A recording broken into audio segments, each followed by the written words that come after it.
வணக்கம் நேயர்களே. நேயர்கள் அனைவரும் நீடோழி வாழ்க நிம்மதியுடன். சிலையும் நீயே சிற்பியும் நீயே. அத்தியாயம் 8. திறமைகள் துருப்பிடிக்கலாமா? திறமை ஒவ்வொருவருக்குள்ளும் ஆண்டவனால் விதைக்கப்பட்டு ஒளிந்து கொண்டிருக்கும் ஒரு உன்னதமான விஷயம் திறமை.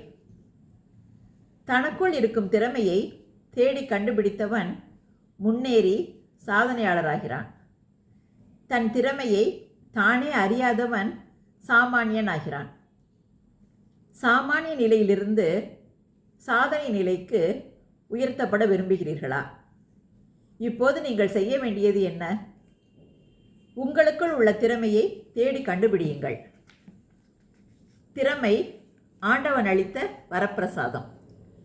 அந்த திறமையை சரியாக கண்டுபிடித்து முன்னேறி சாதனை புரிவது நிச்சயமாக உங்கள் கையில்தான் இருக்கிறது. எல்லா பறவைக்கும் இறைவன் இரையை அருளியிருக்கிறான். ஆனால் எந்த ஒரு பறவைக்கும் இரையை அதன் கூட்டினுள் கொண்டு போய் வைப்பதில்லை என்கிறார் ஒரு மேலை நாட்டு அறிஞர். உங்கள் திறமையை எப்படி கண்டுபிடிப்பீர்கள்? உங்களுக்கு ஓவியத்தில் திறமையா? எழுதுவதில் திறமையா? விளையாட்டில் ஆற்றலா? அல்லது விஞ்ஞானத்தில் ஈடுபாடா என்று நீங்களே கண்டுபிடியுங்கள். உங்கள் திறமையை உங்களை விட மதிப்பிடுபவர் யாரும் இருக்க முடியாது. பெற்றோரோ உறவினரோ நண்பர்களோ உறவினர்களோ உங்கள் திறமையை பற்றி மதிப்பிடுவதை காட்டிலும் உங்களால் மட்டுமே உங்கள் திறமையை மிகச்சரியாக மதிப்பிட முடியும். சரி, உங்கள் திறமையை கண்டறிந்து விட்டீர்கள். அதை வளர்த்து கொள்வது எப்படி? உங்கள் திறமைக்காக அதை வளர்த்து கொள்வதற்காக தினமும் ஒரு குறிப்பிட்ட நேரத்தை ஒதுக்குங்கள். நாள் தவறாமல் என்பது முக்கியம். ஒரு நாள் திறமைக்காக பயிற்சி செய்துவிட்டு ஒரு வாரம் அதை பற்றி நினைக்காமல் இருந்து பயனில்லை. உங்கள் திறமைக்காக நீங்கள் ஒதுக்கும் நேரத்தில் மற்றவர் குறுக்கீடு இல்லாமல் பார்த்து கொள்ளுங்கள். மற்றவர் விமர்சனங்களுக்கு முக்கியத்துவம் தராதீர்கள். விமர்சனம் செய்வது எளிது. விமர்சிப்பவருக்கு அந்த துறையில் எவ்வளவு தூரம் ஆற்றல் இருக்கிறது? உங்கள் திறமையை விமர்சிக்க அவர் தகுதியானவர் தானா என்று யோசித்து பாருங்கள். தகுதி இல்லாதவர் என்னும் பட்சத்தில் அவர் கூற்றை முற்றிலுமாக நிராகரித்து விடுங்கள்.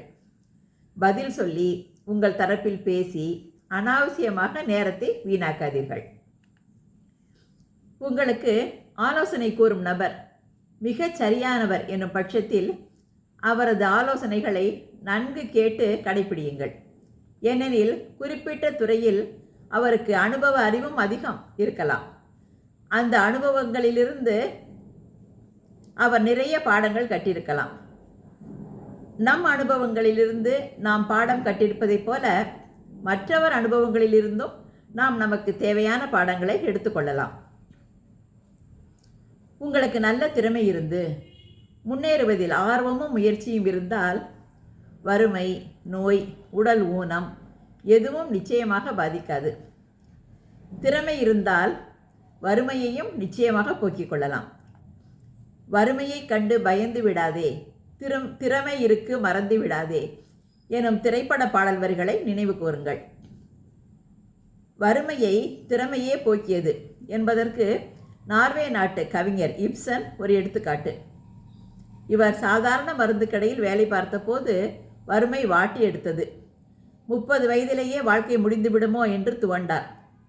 வறுமை பற்றிய தனது உள்ள குமுறல்களையே கவிதையாக்கி வெளியிட அது பலரையும் கவர்ந்தது. நாடகங்களுக்கிடையே இவரது பாடல் பாடப்பட்டு மக்களை ரசிக்க வைத்தது. பிறகு இவர் புகழ்பெற்ற நாடக ஆசிரியரானார்.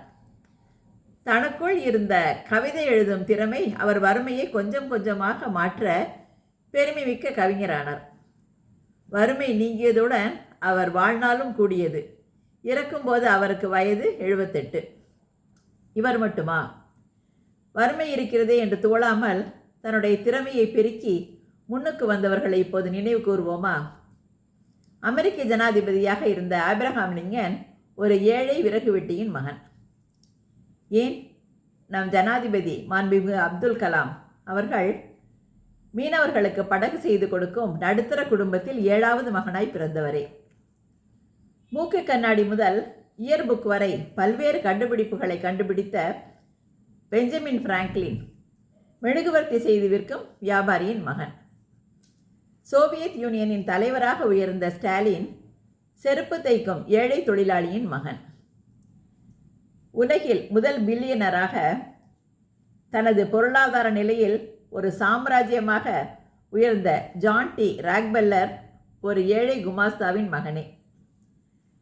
தனது 9வது வயதில் பசி கொடுமையால் ஒரு இசைக்குழுவில் வேலைக்கு சேர்ந்தவர்தான் சார்லி சாப்ளின். இப்படி எத்தனையோ உதாரணங்கள்.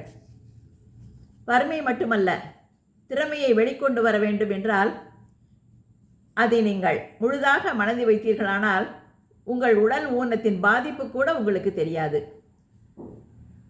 உடல் ஊனத்தை பொருட்படுத்தாமல் தன் திறமையாலும் முயற்சியாலும் முன்னுக்கு வந்தவர்களில் முதன்மையானவர் ஹெலன் கெல்லர். பிறவியிலேயே பார்க்கும் கேட்கும் திறனும் பேசும் திறனும் இல்லாமல் பிறந்த ஹெலன் கெல்லர் தன் திறமையிலேயே நம்பிக்கை வைக்காமல் இருந்திருந்தால் சாதனை புரிந்திருக்க முடியுமா?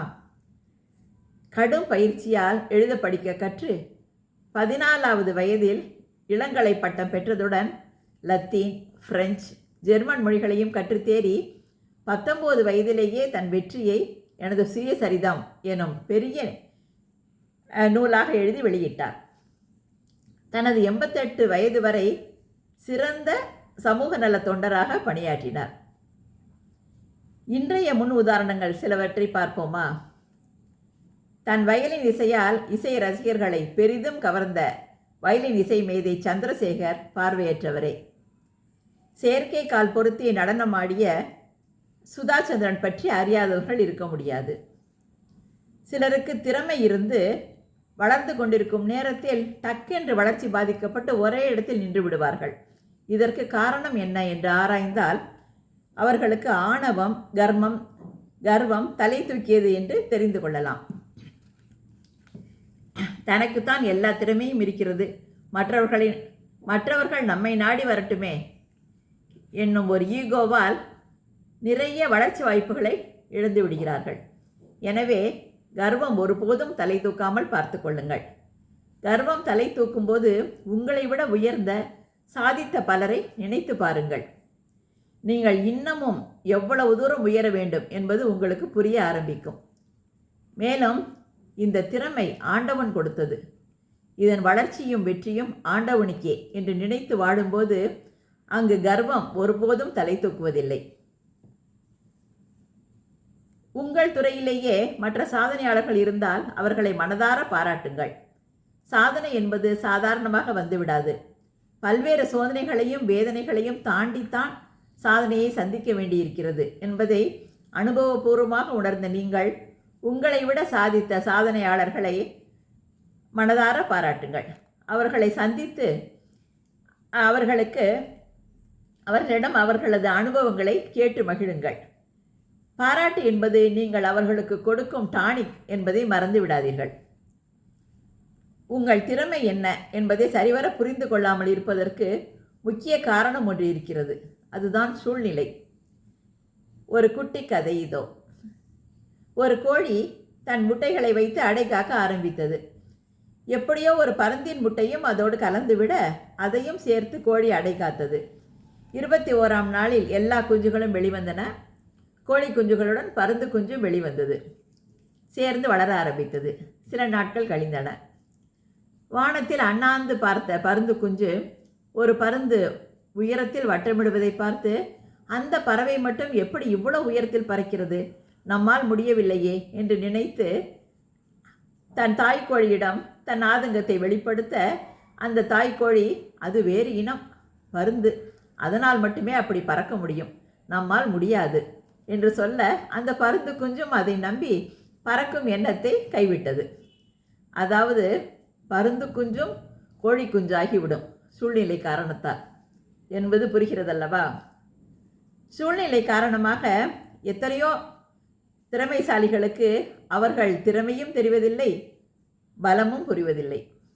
சரி, திறமையை வளர்த்து கொண்டால் என்னென்ன ப்ளஸ் பாயிண்ட்களை வாழ்க்கையில் சந்திப்போம் என்று பார்க்கலாமா? மற்றவர்கள் மத்தியில் ஒரு செல்வாக்கு, அதனால் உங்கள் மனதில் ஒரு பூரிப்பு, நாமும் வாழ்க்கையில் சாதித்திருக்கிறோம் என்கிற பெருமை உங்களை சூழ்ந்து கொள்ள மன ஆரோக்கியம் மட்டுமின்றி உடல் ஆரோக்கியமும் மேம்படுகிறது. உங்கள் துறையில் புது புது நுணுக்கங்கள் தெரிய வர உங்களுக்கே வியப்பு தோன்றும் அளவிற்கு புது விஷயங்கள் புரிய ஆரம்பிக்கும். உங்கள் திறமையால் கண்டுபிடிக்கப்பட்ட அந்த நுணுக்கங்கள் உங்களுக்கு எல்லையற்ற மன திருப்தியை தேடித்தரும். திறமையுடன் சேர்ந்த உழைப்பில் நீங்கள் ஒன்றுபடும் போது உங்களை அறியாமல் ஒரு தவத்தில் ஈடுபடுகிறீர்கள். இந்த ஆத்ம தவம் உங்களுக்கு வாழ்க்கையில் ஒருவித மன நிறைவை, மன நிம்மதியை ஏற்படுத்தும்.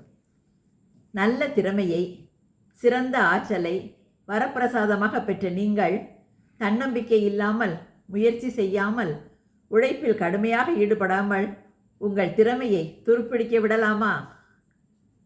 உங்கள் திறமையை பெருக்கி பாருங்கள். வாழ்க்கையில் வெற்றி நிச்சயம். வாழ்த்துக்கள்.